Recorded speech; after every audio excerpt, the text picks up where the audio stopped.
In the matter of the people of the state of California versus Orenthal James Simpson, case number BA096. And so, my fellow Americans, ask not what Boom, your we are country back, can do Taylor, you. for another live recording that's live for us, but not the listeners. How are you? Good. I don't know how we do it otherwise. Like in Jurassic Park when he talks to himself in that video. Did you know what I mean? Where he's like, Oh, yeah, "Well, yeah. John, I would like record my half and then you record your half." We're Anyway, just like John Hammond and Malcolm, Ian Malcolm. um, and I did tell you that I saw Jurassic Park, the new one, and it was good. I know. I've actually wanted to go see it. I just haven't. It's just like I haven't mustered up. It's just when you're cozy at home, it's just tough to be Yeah. like, let me get up and put on pants. Like I just don't want to. We did see, we also saw Superman yesterday. I heard amazing things about Superman. It was great. Yeah. So he's my least favorite superhero. But like, if it's a good movie, it's a good movie. Yeah, that's fair. No, it's good. It kind of like resets a bunch of stuff. He's very cute. So there's that. And then also, I Fantastic Four comes out on, well, I guess already it's coming out by the time we do this. But my friends from college, Ian and Jeff, wrote it, and I'm very excited for No them. way. Yeah, they've been writing for TV and movies for a long time, and this is their first like really, really huge one. So Ian Springer and Jeff Kaplan, who wrote the story for Fantastic Four First Steps. Did you go to Super stoked for college you guys. together? hmm That's awesome. That's Yeah, awesome. they're awesome. And they both live in LA now. But I think Jeff was on our trip to Italy in 2001 that we studied abroad together, where I even met Juan. So I've known them forever and very excited for them. You have such cool friends. I know. And me. I know. All encompassing, I know. Cool. Well, I'm gonna go ahead and share a story, and it's something that Wait, you. I don't Oh think I yeah, introduced that's right. ourselves. That's right. Sorry. Sorry, everyone. Welcome to Doomed to Fail. We bring you history's notorious disasters and greatest failures. And I'm Taylor, joined by Farz. Are you ever stunned that I never remember this? No, It's just like it's just far as like he doesn't know that's things. fine. We're fine. Okay. I sort of shared this with you via an Instagram post last week, I guess. And I just got so into it and decided I want to do a story about it. A little bit of a spoiler alert. This is not a doomed to fail story. This is like a unbelievably uplifting and heartwarming story, which Yes. is very anti my usual subject matter. And I'll be honest, like I'm not like a super emotional person, but this like legit was like causing me to have issues. Just like it's very, very heartwarming, and I hope you guys like it because Okay. I'm gonna cover the world's first and only ultra accessible theme park designed for guests of all abilities. Oh, I love that. So I'm going to be talking about Morgan's Wonderland, which is based out of San Antonio, or it's located in San Antonio, Texas. And I'm going to start by getting into what does ultra accessible even mean. I think we all know what accessible means, but what does ultra mean? So I'm going to go off of the definition that they use on their own website at morganswonderland.com, which says that it is, quote, removing both physical and economic barriers that confront children and adults with special needs. This means that those with and without special needs can come together in a fully inclusive environment for a better understanding of each other. It's great. Super noble cause, and based on what I've seen on their website, at least on the economic side of things, they really do live up to what they preach. Basically, anybody with a disability or special needs can access the park for free. Anybody. Wow. Adult tickets only cost $38 for a day pass. By comparison, I went on Universal's website and Oh my God. they're great because they've actually incorporated flex pricing, which means they can bump the rates up depending on the day you go, to be as not accessible as possible. The tickets seem to range between $110 and $150 a piece. Ugh. And and then they upsell you at the end of the cart process with $80 to $100 per ticket upsells on additional fast pass. Right. And then I don't know if you ever bought food or drink in any of these parks, but it is like Stupid. I watch a lot of like Dave Ramsey content, and like the hmm amount of people that call in crying because they had to take a HELOC out on their house because they want to take their kids on a trip to Disney. And it's like, what are like, it's very not cool. I mean, ugh, just so many, I have so many thoughts about that. Like, what? It's way too expensive for a family of like five, you know? I'm a family of four and I don't really, I don't want to do it. And it's also just like, the whole thing is so expensive. They make everything so expensive. And also, is there like probably a fee at the end? Every time I buy a ticket and there's a fucking fee, I want to murder someone. Also, correction, Taylor, you are a family of five.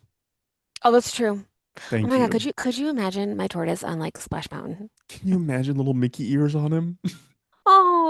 See, this is how you Oh, get sucked in. This is how you end up that's getting a the HELOC on only your thing house. that is the first time I've ever wanted to genuinely go is to find the tiniest pair of mouse ears for Ben Franklin's ghost. You put him next to like the girl who's dressed as like Belle or Um, something, and she like I could kisses put his a, little I head. bet I could put a little tutu on him. I love it. I love Okay. it. Anyway. Um, so that's the economic side of it. So let's get into like who founded it, what it's all about. So Hmm?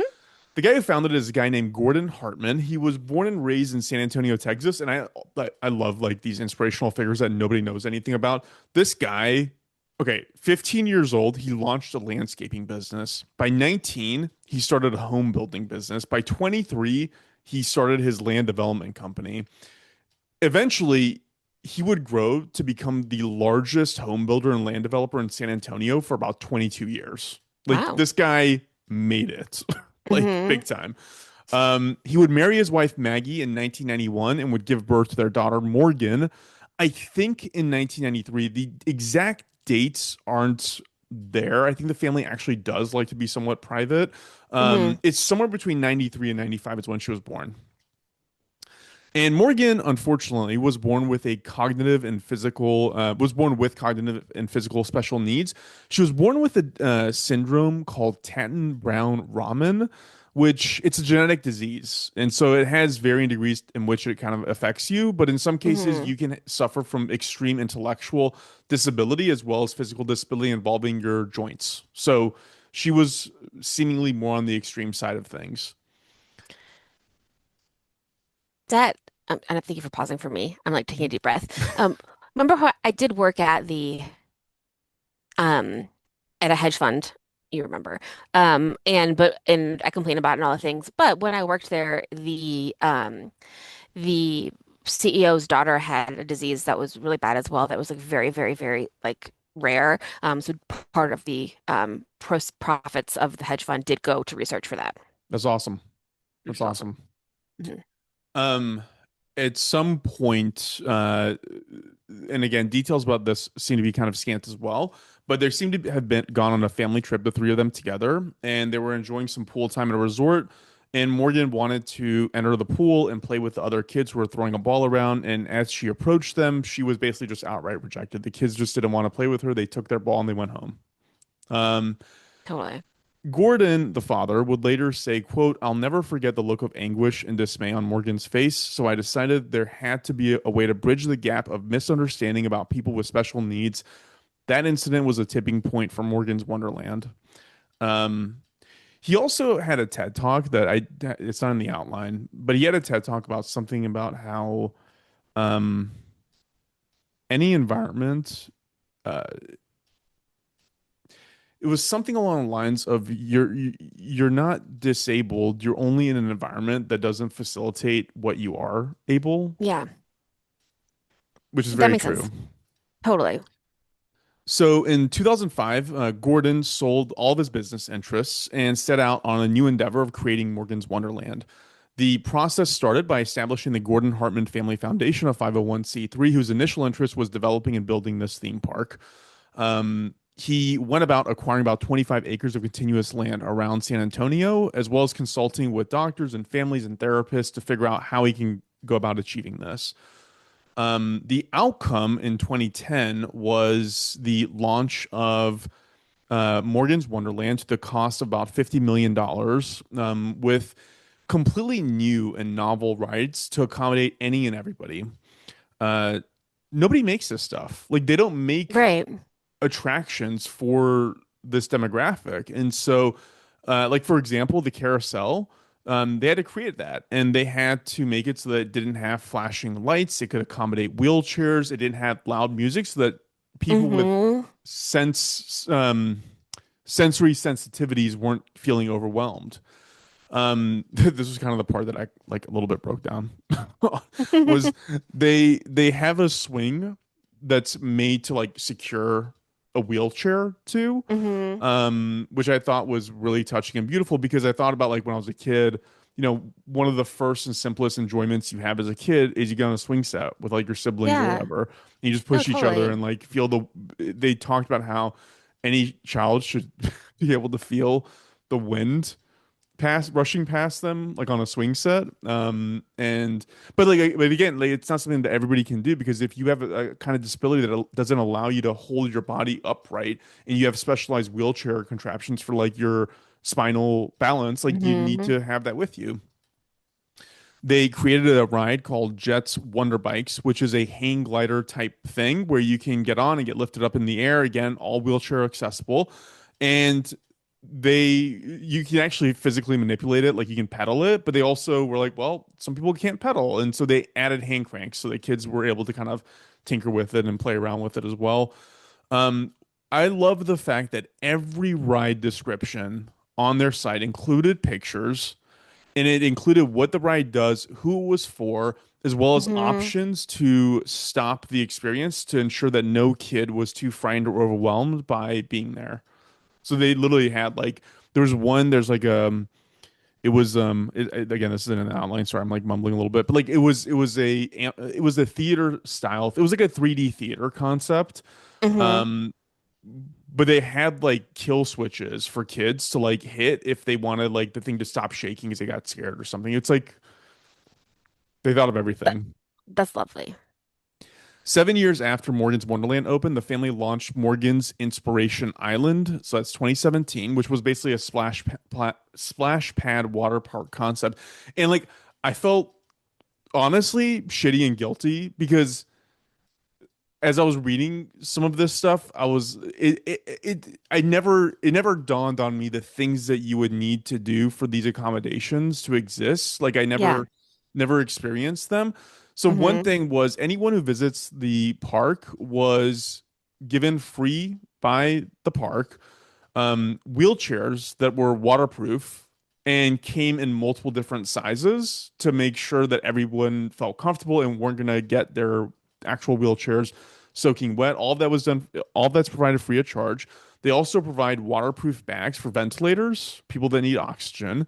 And this one, I, again, never thought of, but there's people who have That's exposed awesome. tracheas because they don't have the capacity to breathe without having an exposed trachea, and they provided covers and accommodations for them as well. All this stuff is given free of charge to anybody who visits. In 2020, they launched Morgan Sport, which is a 3 acre complex designed for anybody to play sports. I think as of right now, they support pickleball, tennis, basketball, and softball. And they also, much to the credit of the San Antonio Spurs, partnered with them to create a completely free league for kids with or without disabilities to join. That's amazing. Yeah, like it's it, this guy. Go ahead. Sorry. No, it's just like I think like you were gonna say, like it's so lovely to have money and do good things with it. I'm gonna get to that too. Like it's such a. I'm gonna go into detail about that. Okay. In 2021, they also launched Morgan's Camp, which was an overnight stay away camp for kids of all abilities to join summertime activities like a climbing wall, which also incorporated a pulley system with wheelchair ramps to make sure that any Fun. kid wants to can do that. A zip line, which had seats insured for accessibility. Um, that one was very unique. Like that was not a normal zip line. I saw the pictures of it. It was not like one that you just like strap yourself to from the chest and Right. like it's made for anybody to be able to kind of get on it. It's more like a ride almost. Like kind of like an open swing kind of thing. Basically Yeah. that. Their overnight cabins are designed with rooms for kids to park their wheelchairs next to their bunks. Mm, And they have a medical center on site, which is awesome. makes sense. The one that I thought was really, really cool. I mean, all of that stuff is really cool, but they started this thing called MAC, which is Morgan's Multi Assistance Center. And this is just like an all around facility in San Antonio for families of kids with this or anybody with disabilities to provide completely free medical, non-medical, or therapeutic services to the families. Um, they have facilitators there, they refer to as navigators, who intake families to understand what their needs are and where the gaps in services are and what they can do to kind of bring those two together. Hmm. They provide on-site medical and therapy as well as off-site home visits. Again, all free to the families. They even started a facility at Mac called Morgan Salon, which provides haircuts, styling, nail coloring, coloring of hair, all that stuff. And the difference here is that there's no time constraints because sometimes people who get sensory overloaded, you need more, you need to be different with, you need to Of deal with it course. differently, right? Hmm. And so the whole thing starts with like the stylist who is also trained on the different needs of their clientele to evaluate the customer, hear what they actually want from like an outcome perspective, but also assess like their needs and make sure that whatever they're doing is met to accommodate those needs. In 2020, Gordon had to shut down operations due to COVID-19. Mm. Um, and also And I imagine because that they were like very, susceptible. yeah, exactly. Like they were like Yeah. very following the rules very closely because of the people who attend there. If Yeah, a there's lot of like folks have fend for immune yourself deficiencies. place. Yeah, Yeah. totally. So he pivoted and he took his staff and the people that worked there, the ones that were like in character costumes and stuff like that, and they would do home visits for kids and like do little dance Oh, parties on their stop. porches. They do virtual galas for people as well. Like this guy just would not give up. Like he he would not let anything disrupt kind of achieving this mission. Hmm. And so this goes to the money piece of it. So the vast bulk of funds used to provide all these services, they came from Gordon himself and his family. He basically contributed as much as he could to the foundation to kind of go through doing this. Rough estimates put the amount of money that he put into it himself about $86 million.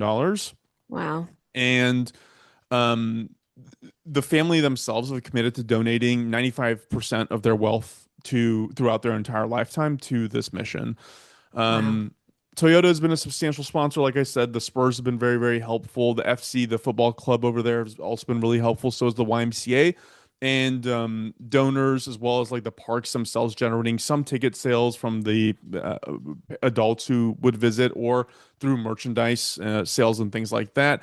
And I was, I was like, it was again. I kept getting like emotional over this shit because I was Totally. like, what like a stark contrast, and like I kept being like, this is also America amidst like news of like the Hmm. bad that goes on. Like this is also here. This is also here. This also exists, and it's something that we should be really, really proud of. They are going to do some. I couldn't actually tell if it was a movie like or a documentary they were going to do on the topic, but something seems to be in the works that's been like optioned, Hmm. which I hope brings this to light and lets everybody know this exists. And I will say, not to toot my own horn, but as of this morning, I am part of Morgan's Giving Society, and Aw. they will be sending me a Morgan's butterfly lapel pin, which you can see the butterfly on their website as well as their favicon, that I'm totally intent on wearing because this is absolutely incredible. This guy's Awesome. incredible. This family's incredible. So this is not doomed to fail. This is doomed for hope. Whatever Yeah, the it's a little bit of a hopeful story. That's lovely. very, very lovely. And honestly, like as I was going through it, I was like, why wouldn't everybody send their kids to a camp like this? Like Right. or to attend a water park like this? Because I think like that's the thing when I was growing up that like because you didn't see it every day, you didn't know how to Right. interface with it, you didn't know how to interact with people that Hmm. were differently abled. And I mean, I know me as a kid, I wasn't like the most outgoing with things that I was uncomfortable with or didn't understand. And Totally. I think exposure is the way you overcome that. And so, Hmm. That's such a good point. I feel like we've touched on it like a little bit. Like I feel like when I talked about remember the thalidomide babies in the UK Yeah. who, were had like physical deformities and how people hadn't seen anyone like that in so long because they just sent them to asylums, Yeah. you know? And you're like, that is not a way to handle that situation, you know?